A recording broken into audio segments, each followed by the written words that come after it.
Welcome back to Project 82, the SCP Remote Access Database. Which case file do you require?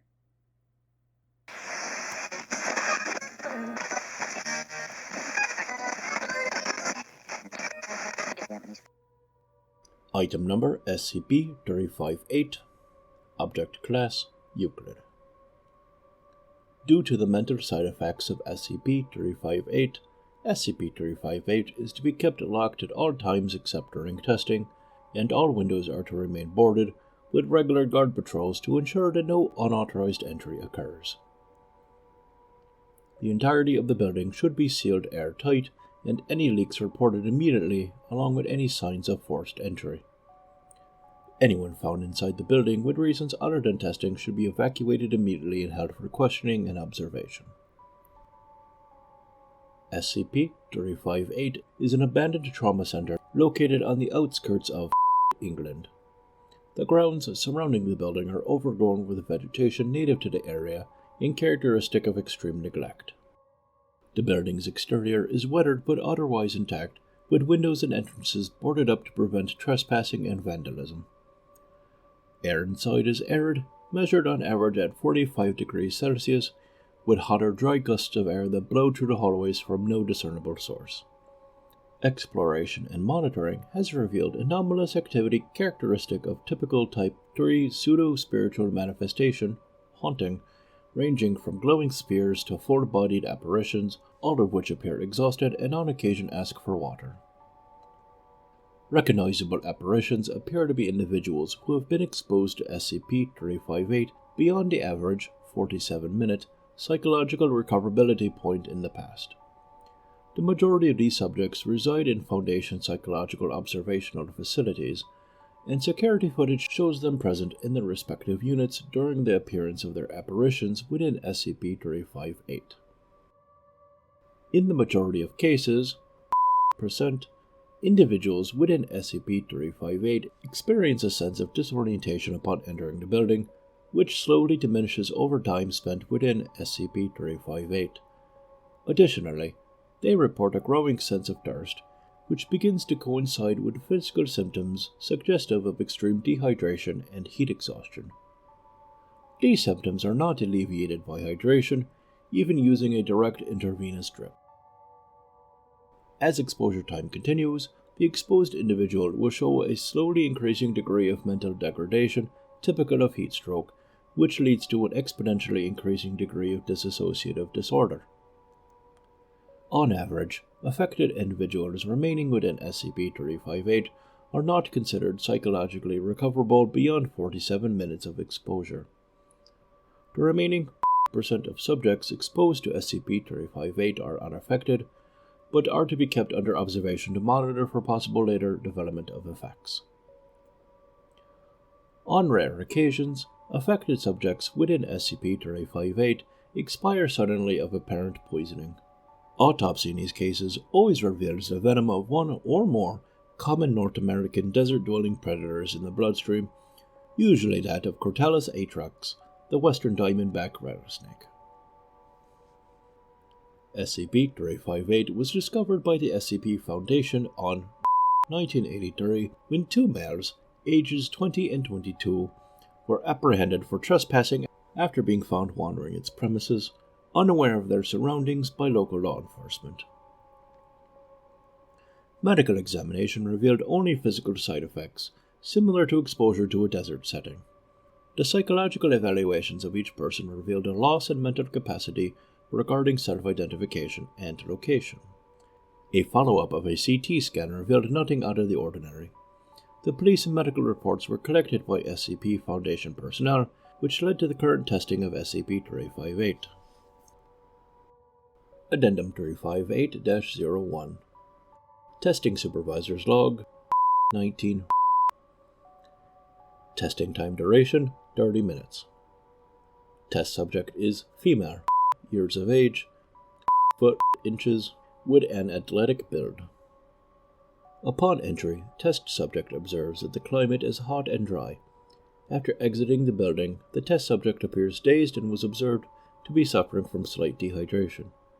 Test subject also brought attention to the sand in her shoes. The sand was then collected for further testing purposes. Addendum 358-02 Testing Supervisor's Log 19 Testing time duration 1 hour. Test subject is male, years of age, foot, inches, slightly overweight.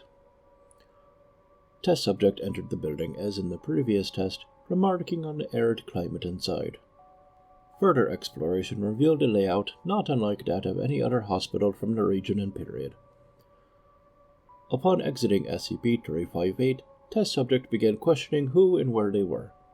Medical testing revealed that the subject was suffering from dehydration, and they were provided with water to replenish lost fluids. Sand was recovered from the test subject's shoes.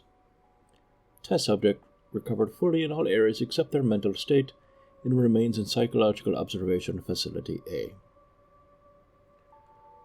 Addendum 358-03 Testing Supervisor's Log 19 Testing time duration 2 hours. Test subject is male, years of age, foot, inches, of a wiry stature. As in other testing, test subject began by observing a dry and hot climate on entering the building. Test subject orders were to examine the rooms of SCP-358. 1 hour into testing, subject began complaining of dehydration and appeared slightly confused. After a duration of 2 hours within SCP-358, communication from the test subject stopped, and D-Class personnel were sent in to retrieve the test subject. The D-Class located the subject in a room near the entrance, unconscious, and was recovered. Test subject regained consciousness soon after administration of an IV drip. Upon waking, subject was observed to be in a persistent vegetative state, unable to function, and was subsequently admitted to Psychological Observation Facility A. Blood tests revealed trace amounts of a highly poisonous rattlesnake venom found in bite victims of the deserts of Southern California. As noted in Addenda 358-01 and 358-02, subject's shoes were filled with sand. Addendum 358-04 On security patrols captured video footage of a humanoid apparition in the North Hall of SCP-358 begging for water. Comparison of video footage confirms that the apparition appears to exhibit mannerisms and appearance identical to test subject C, whose test results are noted in Addendum 358-03. Subject C remains unresponsive in Psychological Observation Facility A and demonstrated no change in behavior during the event. Case file ends. Which case file do you require?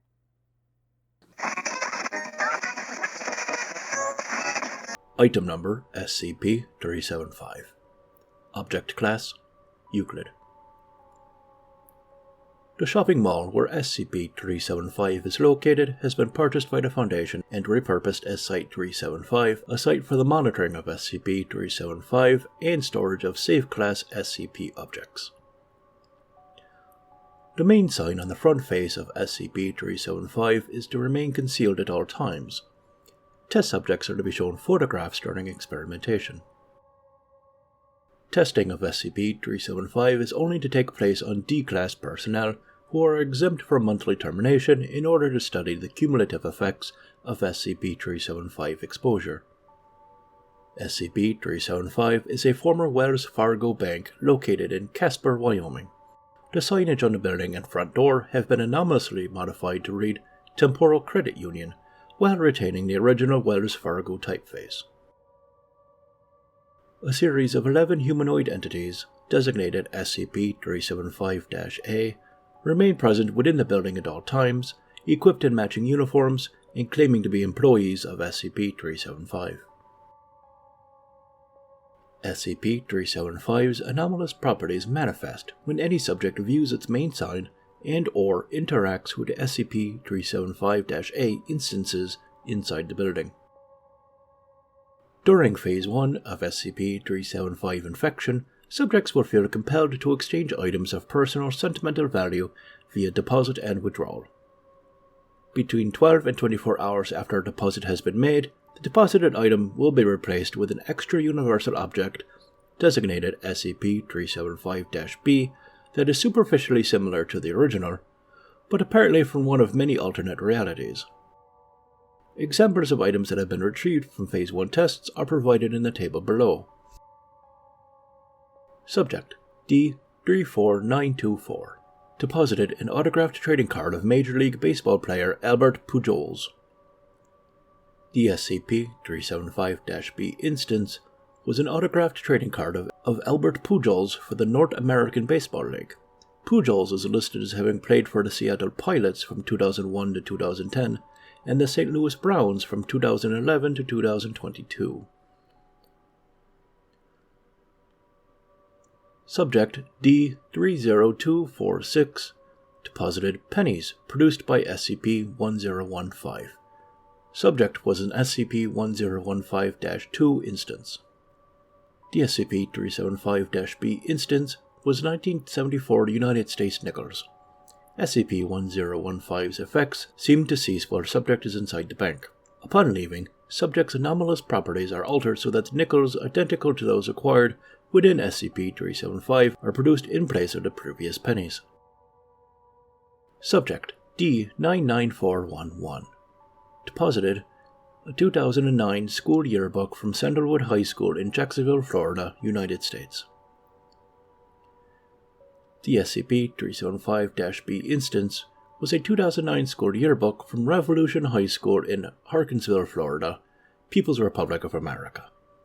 Yearbook editorials focus on the eternal struggle against capitalism, the importance of accepting Cuban refugees from the reactionary Havana regime, and miscellaneous local developments.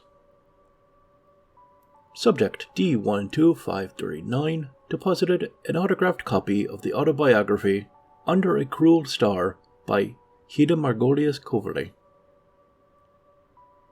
The SCP-375-B instance was an autographed copy of the autobiography Fortress Prague by Hida Margolius Coverley. Narrative recounts the author's life in fascist-ruled Europe, beginning with the March 1939 invasion of Czechoslovakia by the Greater German Reich and ending with the Allied liberation of the continent in 1951. The author frequently expresses guilt for doing nothing to prevent the deportation and extermination of her friends and neighbors. A note has been added to the author's signature, which reads, To D-12539, May Europe rise from the ashes.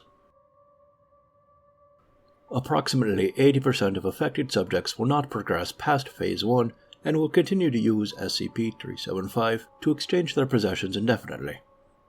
However, 20% of affected subjects will experience Phase 2 of infection within 6 months of initial exposure. After this phase begins, SCP-375-A instances will begin asking about participating in the Temporal Exchange Program. Consent to participate will invariably be given by all affected subjects by the third time SCP-375-A instances ask about the program. Once subjects agree, they will follow instances to the employee section of SCP-375 and enter the building's bank vault. 12 to 24 hours after their disappearance, a humanoid with physical characteristics identical or near identical to that of the previous subject will exit from the bank. These humanoids, designated SCP-375-C, also appear to come from alternate realities and are often wearing dramatically different attire than the original test subject. Examples of humanoids that have been retrieved from Phase 2 tests are provided in the table below. SCP-375-C instance. D99411 equivalent. Clothing worn upon retrieval. Non-standard Foundation lab coat. Instance claimed to be a researcher at the non-existent Site-13 and described a reality in which the Foundation and the Global Occult Coalition work together to utilize and/or destroy anomalous phenomena. Instance is apparently non-anomalous and was assigned to a humanoid containment wing at a nearby site pending possible Foundation employment. SCP-375-C instance. D40013 equivalent. Clothing worn upon retrieval. Civilian clothing. Instance appeared to be heavily intoxicated and was determined to be under the influence of several anomalous drugs. When asked for the date, Instance claimed it was February 32nd and expressed irritation at the Foundation for interrupting its participation in a hedonistic festival. If accurate, this marks the first known occurrence of a subject being successfully removed from an SCP-3455 event in progress. SCP-375-C instance D34289 equivalent. Clothing worn upon retrieval. Civilian clothing circa the 1920s. Instance displayed anomalous monochromacy, with its clothing and skin appearing as black and white in a manner similar to a vintage photograph. Instance remained highly distressed and loudly vocalized in pain for 5 minutes before its eyes appeared to transform into large anomalous white orbs and remove themselves from its body. Instance expired 50 minutes later while repeatedly expressing dismay at losing contact with the beautiful blue. SCP-375-C instance Junior Researcher Olafsson equivalent. Clothing worn upon retrieval. Non-standard Foundation field uniform. See Addendum 375-A. Addendum 375-A. In July 2018, it was discovered that Junior Researcher Olafsson, a researcher assigned to SCP-375, had been using SCP-375 on himself without authorization from his superiors.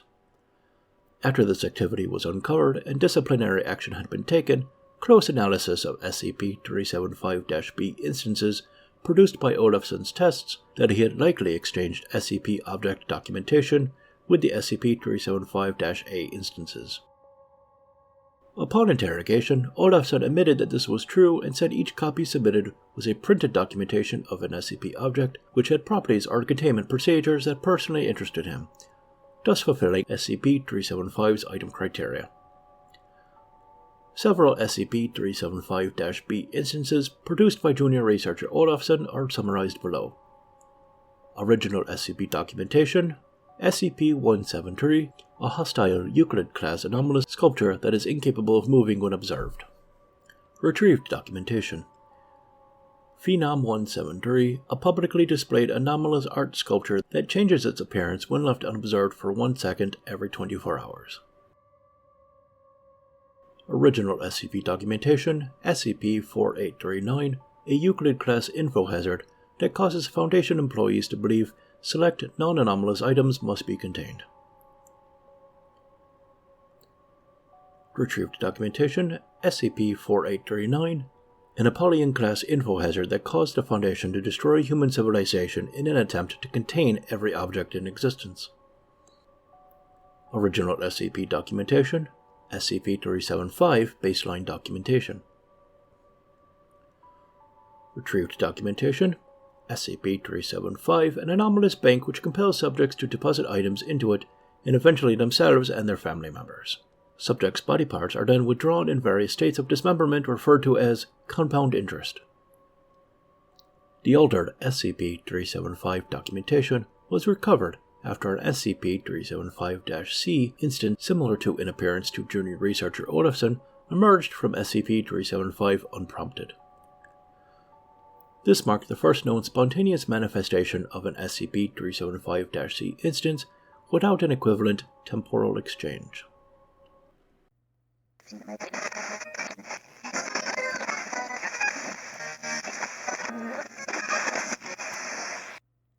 Thank you for your participation in Project 82, transmitting psioanalytic data to Dr.